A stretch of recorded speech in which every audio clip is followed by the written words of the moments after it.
یہ تو اس کی علامت ہے کہ اوپر سے بھی خالی ہے. یعنی ایک آدمی جس زبان میں رہتا ہے وہ تو آئی جاتی ہے نا, دائیں بائیں سے سن سن کے, وہ بھی نہیں آ رہی, اس کا مطلب اس کا تو چیمبر بھی خالی ہے اوپر سے. لیکن اس کو کیا سمجھا جا رہا ہے؟ فخر. آپ کتنی الٹی بات انگلش میں کہہ دیں, مان لیں گے لوگ اس کو, یار پڑھا لکھا آدمی. بہت سے مذہبی اسکالر اس چیز کو کیش کراتے ہیں. بات 100% غلط ہوتی ہے, لیکن چند انگلش کے الفاظ استعمال کر کے وہ یہ بھرم دیتے ہیں کہ یہ ایجوکیٹڈ لوگ ہیں, پڑھے لکھے لوگ ہیں, حالانکہ وہ بات 100% غلط ہوتی ہے. اچھا, میں چونکہ دنیا میں ہر طبقے سے ملتا ہوں, میں ایسے ٹائپ کے لوگوں سے ملا ہوں نا کہ آپ حیران ہو جائیں کہ اس ٹائپ کی بھی دنیا میں لوگ پائے جاتے ہیں. میں نے دیکھا ہے کہ جن کو بہت اچھی انگلش آتی ہے نا وہ اردو میں بات کرتے ہیں, یہ اکثر میں نے دیکھا ہے. یعنی جب اردو لوگوں میں بیٹھے ہوں گے, اور جن کو بہت اچھی نہیں آتی وہ انگلش میں بات کی کوشش کرتے ہیں. جن کے پاس بہت زیادہ دولت ہوتی ہے وہ بلا وجہ دولت کو اڑاتے نہیں ہیں, جو جدی پشتی مالدار ہوتے ہیں. جس کے پاس نیا نیا پیسہ آتا ہے وہ دولت شادی بیاہ کے موقع پہ بہت زیادہ اڑاتا ہے. یہ ایک انسان کی ایک نفسیات ہے, کیونکہ وہ اس میں فخر محسوس کر رہا ہوتا ہے. جو جدی پشتی مالدار ہیں انہوں نے تو دولت دیکھی ہے, ان کو شو مارنے کی ضرورت ہے نہیں. جو کبھی کبھی اونٹ لے کے آتے ہیں وہ ولاگ بھی بناتے ہیں, بچوں کو اونٹ پہ بٹھا کے سواری, جیسے ہم فرسٹ ٹائم لے کر آئے نا. اب ہر سال اگر لاتے رہیں پھر تھوڑی بنائیں گے ولاگ, پھر تھوڑی بچوں کو بٹھائیں گے. تو کبھی یہ ویسے ہی شوق کے طور پر ہوتا ہے, کبھی ایک ٹھڑک ہوتی ہے انسان میں شو مارنے کی. کہتے ہیں نا نیا نیا پیسہ آیا ہے, سنا ہوگا نا, یہ اترانا شروع کر دے کوئی آدمی تو کیا کہتے ہیں, یار پیسہ اس کے پاس نیا نیا آیا ہے. اچھا, یہ جن کو تھوڑی تھوڑی انگلش آتی ہے, پوری نہیں آتی, یہ بھی دیکھ رہے ہوتے ہیں کہ سامنے والے کو ایسا نہ ہو پوری آتی ہو, یہ بھی خطرہ ہوتا ہے. اور ایک آدمی نے کسی سے کہ تجھے انگلش آتی ہے, اس نے کہا ہاں آتی ہے. اس نے کہا پھر اردو میں ہی بات کر. ٹھیک ہے نا, پھر اردو میں ہی بات کرتے ہیں. کسی بھی زبان کا آنا یہ بہت اچھی بات ہے. انگلش تو ایک بین الاقوامی زبان ہے, اور انگلش کا نہ آنا میں سمجھتا ہوں اس زمانے میں ایک عیب ہے. یہ کوئی خوشی یا فخر کی بات نہیں ہے. زبانیں تو جتنی آ جائیں اچھا ہے نا, لیکن ہر چیز کو اس کا حق دینا چاہیے, یہ بات سمجھنے کی ہے. جو جس کی جتنی ویلیو ہے اس کو اس کی ویلیو سے بڑھانا نہیں چاہیے.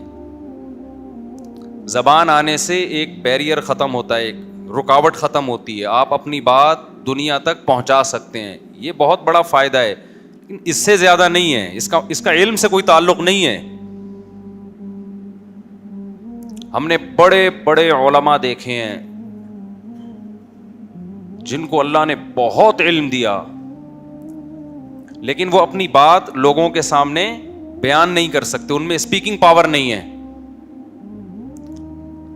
تو کیا مطلب وہ علماء بیکار ہیں؟ معاذ اللہ, ان کی علمیت سے فائدہ نہیں اٹھایا جائے گا. لیکن جب وہ کسی چیز پہ ریسرچ لکھتے ہیں تو وہ حق ادا کر دیتے ہیں. ان کی کتابیں ہیں, ان کے تحقیقی مقالے ہیں. ہندوستان میں علماء جو گزرے ہیں, بڑے بڑے پائے کے علماء گزرے ہیں, آپ ان کے تحقیقی مقالے پڑھیں, انسان حیران ہو جاتا ہے. انگلش نہیں آتی تھی ان کو تو لوگ ان کو عالم نہیں سمجھتے. مولانا سرفراز خان صفدر صاحب رحمہ اللہ تعالی گجرانوالہ کے, آپ ان کی کوئی بھی کتاب اٹھا کے پڑھ لیں, پنجابی اسپیکنگ تھے, بات چیت میں بھی پنجابی لب و لہجہ.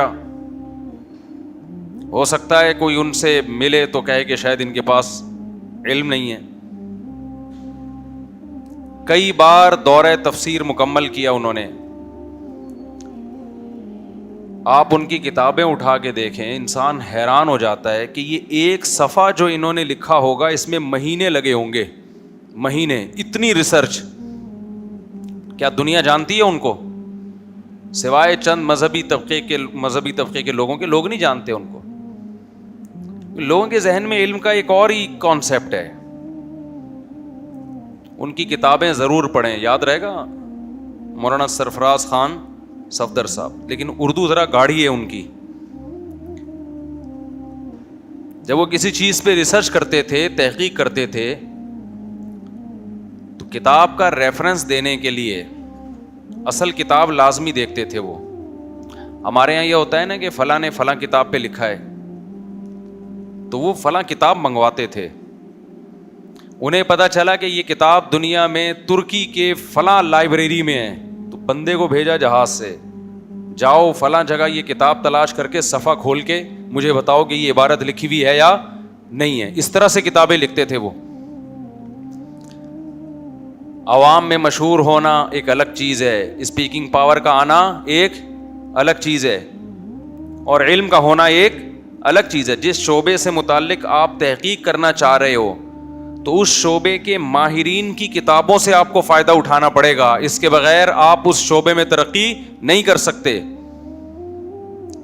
لیکن ہم دیکھ رہے ہیں آج کل بالکل فارغ ترین لوگ انگلش کے چند ایک جملے استعمال کریں گے, بھرم میں لانے کی کوشش کریں گے کہ ہم کیا ہیں, پڑھے لکھے. پیچھے سے کیا ہوں گے, بالکل خالی. اس کا یہ مطلب نہیں کہ جو اسکالر انگلش استعمال کر رہا ہے آپ میری تقریر اس پہ فٹ کر دیں کہ یہ فارغ آدمی ہے. ان میں پڑھے لکھے بھی ہوتے ہیں. میرا مقصد ہے صرف پڑھا لکھا ہونے کے لیے اتنا کافی نہیں ہے کہ آپ انگلش میں اپنی بات کر رہے ہیں, اتنا کافی نہیں ہے. پہلے نالج ہونی چاہیے آپ کے پاس. دیکھیں گاؤں دیہاتوں میں اردو کی ویلیو ہے. ہمیں یاد ہے ہمارے ایک ریلیٹیو نے بتایا کہ ان کے دادا لاہور سے کراچی آئے, پرانی بات ہے 1960 یا 65 کی, تو لاہور جا کے کہنے لگے کہ کراچی کا بچہ پڑھا لکھا ہے, اردو میں بات کرتا ہے. سمجھ میں آ رہی ہے بات؟ اس وقت اردو استعمال کرنا پڑھا لکھا ہونے کی بولو دلیل تھی, علامت تھی کہ اردو بول رہا ہے.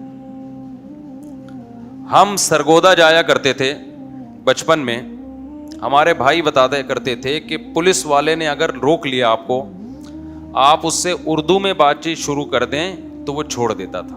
ایسا بچہ شریف لگ رہا ہے. کیا لگ رہا ہے؟ پڑھا لکھا لگ رہا ہے اور شریف لگ رہا ہے. ہم بھی جایا کرتے تھے. ہمیں یاد ایک دفعہ ہمارے گھر, وہاں ہمارے نانا کا گھر تھا, تو مجھے روٹیاں لینے کے لیے بھیجا. روٹیاں تندور پہ نا کہ کھانا پک رہا ہے, جاؤ روٹیاں لے آؤ. میں گیا تندور پہ, میری عمر 13 سال 14 سال ہوگی. میں نے جا کے کہا کہ بھائی مجھے پتہ نہیں 10 روپے کی روٹیاں چاہیے, 20 روپے کی روٹیاں چاہیے. صاف اردو میں نے استعمال کی تو سب مجھے مڑ مڑ کے دیکھنے لگے کہ اتنی تمیز سے روٹی مانگنے کی کیا ضرورت ہے بھائی آپ کو. صحیح ہے نا, تمیز کی زبان ہے نا اردو. وہ مجھے اچھی طرح یاد ہے. وہ عورت تھی جو کوئی دیہاتی عورت تھی, وہ تندور پہ روٹیاں بنا کے بیچ رہی تھی. وہ بھی مجھے دیکھنے لگی کہ وڈا پتہ نہیں کوئی کراچی نو منڈا آیا ہے تے وڈی تمیز سے بات کر رہا ہے, جیسے کوئی معاشرتی علوم کا پیپر حل کر رہا ہو یہاں بیٹھ کے. میں نے ان سے کہا کہ آپ مجھے 10 روپے کی روٹیاں دے دیے یا 20 روپے کی, یا جو بھی اس زمانے میں ریٹ تھے. تو وہ سب مجھے دیکھ رہے تھے, ہنس بھی رہے تھے کہ یہ کس اسٹائل میں بات کر رہا ہے بھائی, یہ اتنی تمیز, روٹیاں لینے کو رشتہ لینے آئے ہو کیا. بڑی عزت تھی اردو کی. زبان ایسی اصل میں بڑی خوبصورت زبان ہے, لیکن اردو دانوں نے اس کی قدر نہیں کی. اور کمال کی بات یہ کہ اردو پہ پنجاب میں کام زیادہ ہوا ہے. پنجابی قوم نے اردو کو زیادہ پروموٹ کیا ہے. آپ جتنی لغات اٹھا کے دیکھ لیں, ڈکشنری کی کتابیں وہ پنجاب والوں میں ملیں گی. بڑے بڑے شاعر آپ کو کہاں ملیں گے؟ پنجاب میں. علامہ اقبال نے اردو کو کتنی ترقی دی, وہ تو پنجابی تھے. خیر ابھی یہ میں اردو کے فضائل تو میں 20 دفعہ بیان کر چکا ہوں, ابھی یہ موضوع نہیں ہے. ابھی تو میرا بتانے کا مقصد یہ ہے کہ جس چیز کا کلچر میں جس کو عزت سمجھا جاتا ہے لوگ اس کو عزت سمجھنا شروع کر لیتے ہیں, جس کو ذلت سمجھا جاتا ہے لوگ اس کو ذلت سمجھنا شروع کر دیتے ہیں. کبھی انشاءاللہ موقع ملا نا total A to Z Urdu کے فضائل پر بیان کروں گا. مزہ نہ آئے پیسے واپس, مزہ نہ آئے پیسے واپس. اردو ہے کیا اور کیسے ہم نے اس کے ساتھ ناقدری کی ہے. زبانیں خوبصورت بھی ہوتی ہیں اور زبانوں سے پورا کلچر چینج ہو جاتا ہے. دیکھو جس قوم کی کا جو کلچر ہوگا نا اس کا اثر اس کی زبان میں آتا ہے. قوم تہذیب یافتہ ہوگی تو زبان کیا بن جائے گی؟ تہذیب یافتہ. اردو زبان مغل بادشاہوں کے دور میں ان کے درباروں میں بنی ہے, یہ ترقی کی ہے اس نے.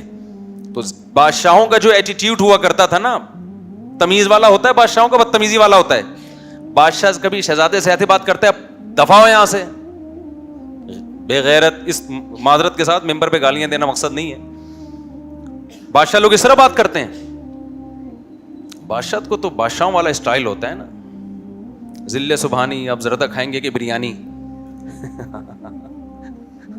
ہمارے گھر میں جب گھر والوں نے پوچھنا ہو کہ آپ کیا کھائیں گے, مختلف اسٹائل ہیں پوچھنے کے. بادشاہوں کے ہاں وہی ذل سبحانی, کیا چلے گا زردہ کہ بریانی. تو خیر وہ اسٹائل ہوتا ہے بادشاہوں کا. نہیں بھی ہوتا, آج کل نہیں ہوتا, لیکن پہلے زمانے میں بہت ہوا کرتا تھا.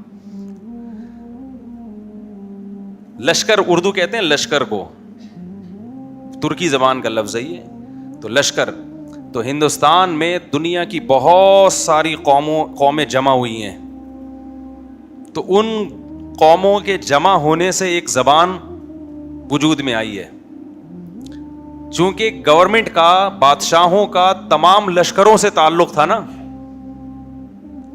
تو وہ جو زبان ایک وجود میں آئی ہے اس کو سب سے زیادہ ترقی ملی ہے بادشاہوں کے محلات میں. میں نے برما میں جو بہادر شاہ ظفر آخری بادشاہ تھا اس کی شاعری دیکھی ہے لکھی ہوئی. بادشاہ بہت بڑا شاعر تھا, کیا شاعری تھی اس کی, آپ حیران ہو جاتے ہیں. تو جو قوم جس کی زبان ہوتی ہے بالآخر وہ کلچر اس کی زبان میں آتا ہے. تو اگر آپ وہ زبان سیکھتے ہیں تو آپ بھی اسی تہذیب میں ڈھل جاتے ہیں, اور اگر آپ اس زبان سے رشتہ چھوڑ دیتے ہیں تو وہ تہذیب آپ سے آہستہ آہستہ ختم. میں سندھ کی کسی بڑی یونیورسٹی میں تھا, تو وہاں جو وائس چانسلر تھے انہوں نے مجھے بلایا, سندھی اسپیکنگ تھے, بہت ایجوکیٹڈ ماشاء اللہ. انہوں نے کہا کہ بیٹا ہم کراچی جایا کرتے تھے تہذیب سیکھنے کے لیے بچپن میں. ہمارے والدین کہتے تھے کراچی کے اسکولوں میں پڑھو, وہاں کیا سیکھ کے آؤ گے. حالانکہ ان کی سندھی خود ایک بڑی میٹھی زبان ہے, مٹھاس سندھی زبان میں بہت زیادہ ہے, لیکن تہذیب کس میں ہے؟ تو کہنے تہذیب سکھانے کے لیے کہاں بھیجا کرتے تھے؟ کراچی کے اسکولوں میں. میں نے کہا انکل کس طرح, ذرا اس کو تھوڑا سا ایکسپلین کریں. کراچی کے اسکول اور تہذیب, استغفر اللہ, مجھے تو الٹی آنے لگی سن کے. کراچی کے اسکول اور کیا سکھا رہے ہیں, اب کے حالات دیکھ. تو کیا ہو گیا, لگایا ہی نہیں ہے. تو میں نے کہا, انہوں نے کہا کہ دیکھیں کراچی میں یہ سکھایا جاتا تھا کہ ہاں نہیں بولنا, کیا بولنا ہے, جی بولنا ہے. ادھر آؤ یہ نہیں, ہمیں ٹیچر, ہماری جو ٹیچرز تھیں وہ پڑھاتی تھیں, بولتے ہیں ادھر آؤ نہیں بولتے, ادھر آئیے. کیا کہتے ہیں, ادھر آئیے, بیٹھیے, جائیے, کھائیے, آئیے. سمجھتے ہو کہ نہیں سمجھتے, دفع ہو جائیے. تو کہہ رہے ہیں بڑے تمیز کا بچہ بن کے آتا تھا جو کراچی کا پڑھا ہوا ہوتا تھا. یہ ونس اپون اے ٹائم کی بات کر رہا ہوں, ایسا نہ ہو تمیز کے لیے کراچی میں اسکولوں میں آپ بچوں کو داخل کروانا شروع کر دیں. ابھی نہیں ہے, ابھی تو گٹکے, پان اور ماشاء اللہ جو بھی حساب چل رہا ہے وہ آپ کو پتہ ہے کیا ہو رہا ہے. ہمارے لیڈروں نے الحمدللہ ایسا بیڑا غرق کیا ہے, تہذیب کی بھی ایسی کی تیسی کر دی, اور جن کو ہم نے لیڈر بنایا انہوں نے کیا ہے سب کچھ. ڈیٹیل میں جانے کی ضرورت ہی نہیں ہے, وہ سب کو پتہ ہے. وہ راحت اندھوری کہا کرتے تھے نا, میں نے کہیں انڈیا میں پولیس کے خلاف ایک شاعری کی کہ پولیس چور ہے, تو پولیس والا نے بلایا کہ تم نے ہم کو چور بول دیا. تو کہتے ہیں میں نے کہا کہ بھائی وہ میں نے پولیس کو کہا ہے, آپ کی پولیس کو تھوڑی کہا ہے. انہوں نے کہا پتہ نہیں کہ دنیا کو کہ کون سی پولیس چور ہے, سب سمجھ جائیں گے کس کی بات ہو رہی ہے. تو یہ صرف انڈیا، پاکستان، بنگلہ دیش تقریباً تینوں کا ایک ہی حال ہے. لیکن ہماری پولیس چور، کیونکہ پولیس والے بھی بیان سنتے ہیں بھائی نہیں ہے وہ چور.